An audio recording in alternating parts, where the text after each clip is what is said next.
Hey guys, it's Biblical here, and welcome to a brand new Clash of Clans video where today we're going to be talking about 8 attack strategies that were literally so powerful that they broke the game. So these are 8 attacks that just were way too overpowered at the time, and eventually Supercell had to nerf these strategies.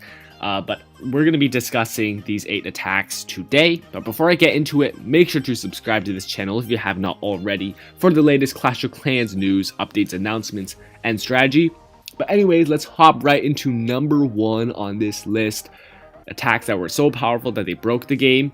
Witches are at the number 1 spot. So witches, they were a pretty average troop for the most of Clash of Clans history. But after the December 2015 update, the Grand Warden came out first, and also level 3 witches came out in the 10.11 update, and suddenly witches went from an okay troop to like one of the best troops in the whole game.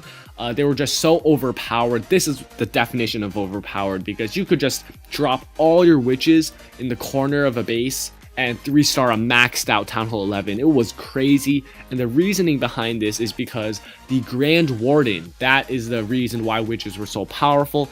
You've got the Grand Warden having that life aura, which gives the skeletons enough hit points so that they can actually survive 2 shots from maxed out defenses. Completely crazy stuff, not supposed to be allowed, so Supercell eventually nerfed that and made it so that skeletons hit points, I believe, are reduced, and then they gave a bunch of nerfs to the witches until they were like an irrelevant troop.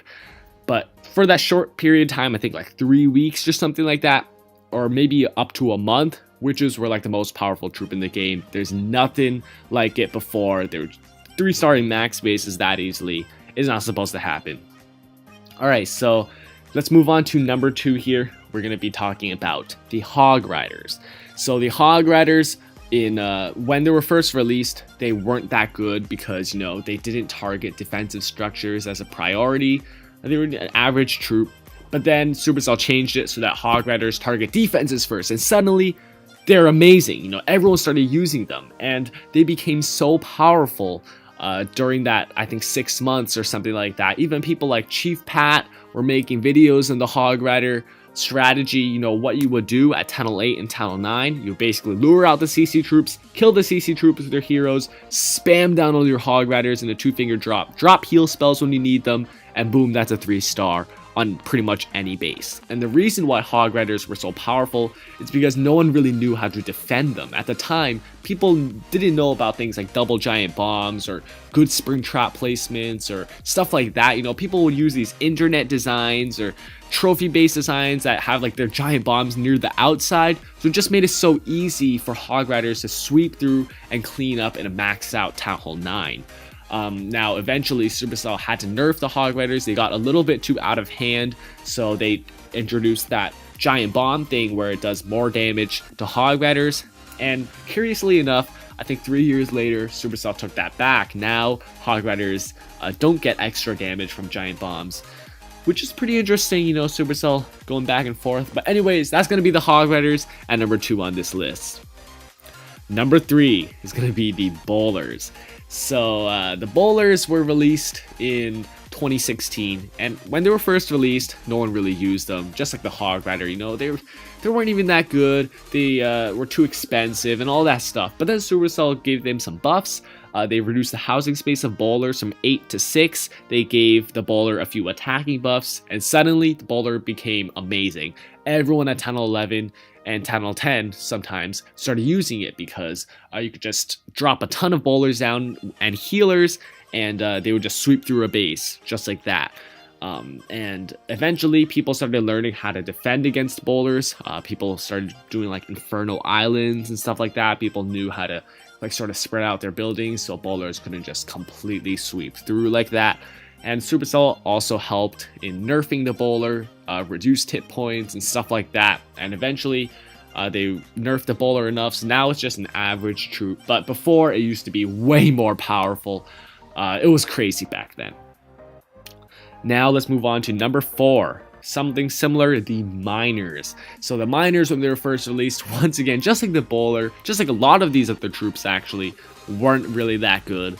Supercell gave them a buff. Now they're super good. Town Hall 11s were using just mass miners and 3-starring Town Hall 11s like that, because miners, you know, they could just dig underground and move to the next defense. Nothing would be able to hit them. They'd be able to heal up underground, and it was crazy. And eventually Supercell, I guess, sort of nerfed the miners by making it so that the time that they take to go underground is longer, so then there's more time for things like giant bombs and inferno towers to hit the miners. And yeah, now miners are actually not really good at all. Supercell tried buffing them. I don't really see them being used that much even. But yeah, back in the day, miners are super good. Good old days there. Alright, let's move on to number 5 on this list. We've got Laloon. So this one's a little bit debatable. Some people say it's not overpowered, some people say it is. But basically, in the December 2016 update, Supercell buffed the balloons. Now they're traveling a lot faster, and Laloon suddenly became a viable strategy again, where before, in the past year, everyone was using ground attacks like Go-Ho and stuff like that. Air attacks are finally making their way back with Laloon. And basically, I guess you could just sort of spam down your lava hounds and balloons and be able to 3-star bases. I personally just basically spam down my whole army with Laloon, and I was able to 3-star maxed out Town Hall 9s. So obviously it might depend on base design, but yeah, some people do say Laloon was a bit too powerful. So Supercell did nerf Laloon by nerfing the balloons a couple times with the most recent update and the update before that.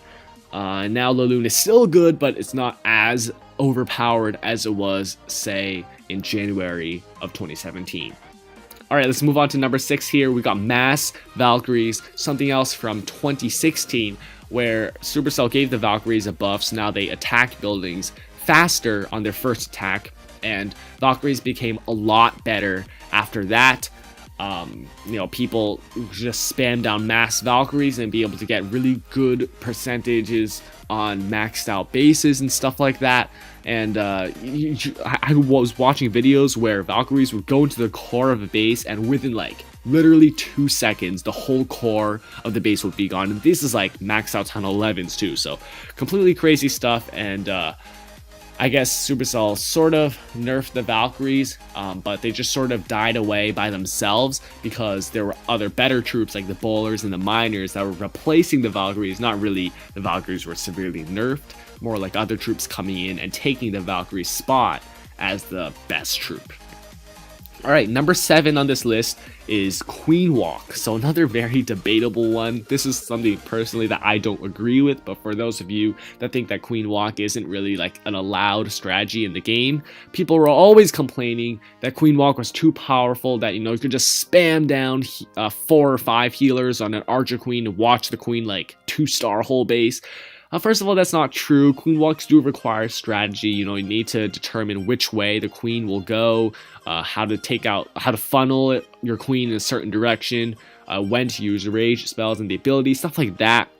But I guess Queen Walk was a little bit too overpowered to Supercell's liking, so Supercell nerfed the healers, and they also nerfed a couple other things about the Queen Walk, like how the healers are susceptible to seeking air mines now, making Queen Walk a bit harder, but it's still a viable strategy nowadays, just not as good as it was, but I don't think it was overpowered anyways.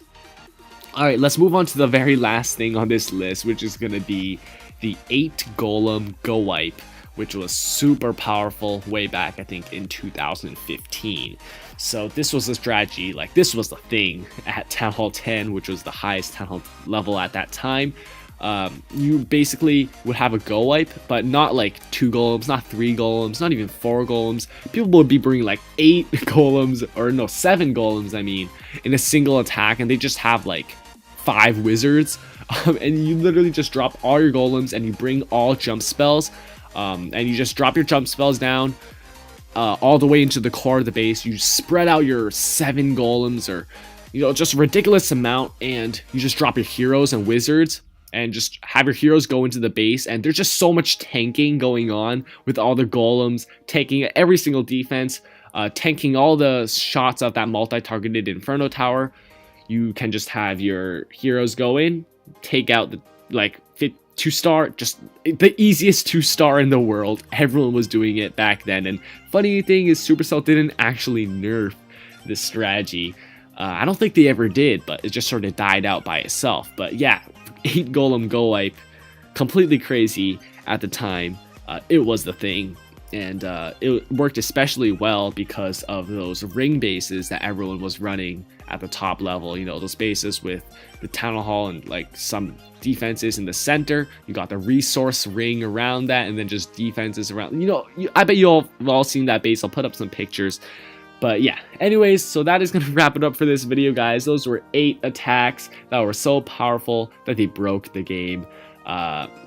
It's just completely crazy stuff. I mean, obviously Supercell nerfed these. You can't really do this anymore that efficiently. But yeah, at the time, they were pretty powerful attacks. So I hope you guys enjoyed the video. Make sure to like this video if you did enjoy it. Go smash that like button. And as always, subscribe for more Clash of Clans content. And I'll always keep you guys updated with everything related to Clash of Clans. Until next time, I'll see you guys later. Peace out.